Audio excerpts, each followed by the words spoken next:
বাজারে গিয়ে কি অনুভব করছেন? সবকিছুর দাম বেড়েছে? এর পেছনে রয়েছে মুদ্রাস্ফীতির প্রভাব। আজ আমরা আলোচনা করব বাংলাদেশের মুদ্রাস্ফীতির বর্তমান পরিস্থিতি নিয়ে, যা প্রত্যেক পরিবারের অর্থনীতিতে প্রভাব ফেলেছে। জুন 2025-এ বাংলাদেশে মুদ্রাস্ফীতির হার 8.48%। মে মাসের 9.5% থেকে কিছুটা কমলেও এখনও উদ্বেগজনক পর্যায়ে রয়েছে।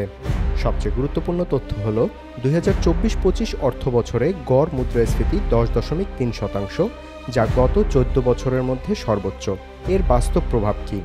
যে পরিবার গত বছর 5,000 টাকায় মাসিক খরচ চালাতো, এবছর তাদের প্রয়োজন আরও বেশি। খাদ্যপণ্যের ক্ষেত্রে পরিস্থিতি আরও জটিল।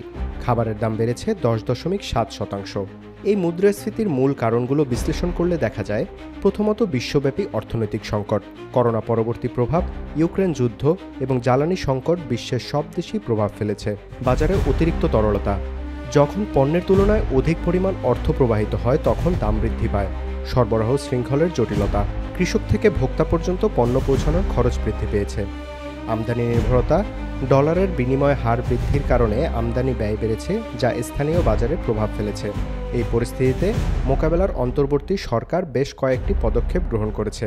বাংলাদেশ ব্যাংকের সাথে সমন্বয়ে অর্থ সরবরাহ নিয়ন্ত্রণ করা হচ্ছে।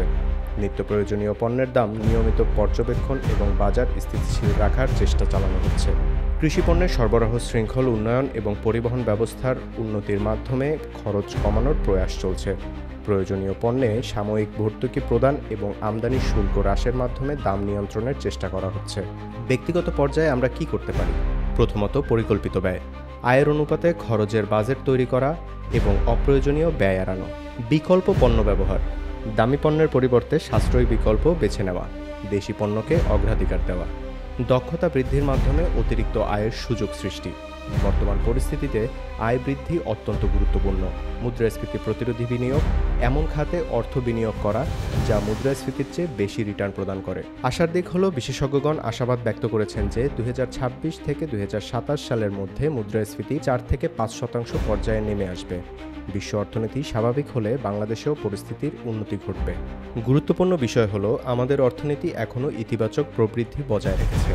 জিডিপি প্রবৃদ্ধি 4.86%, যা নির্দেশ করে যে মুদ্রাস্ফীতি সত্ত্বেও দেশ এগিয়ে চলছে। মুদ্রাস্ফীতি অর্থনৈতিক চক্রের একটি অংশ। সঠিক নীতি এবং সময়ের সাথে এই পরিস্থিতি উন্নতির দিকে যাবে। আমাদের প্রয়োজন ধৈর্য, পরিকল্পনা এবং সচেতনতা। আমাদের অভিজ্ঞতা কমেন্টে শেয়ার করুন। এ ধরনের গুরুত্বপূর্ণ বিষয়ে আপডেট পেতে আমাদের চ্যানেলে সাবস্ক্রাইব করুন। ঢাকা নেশনের সাথে থাকুন।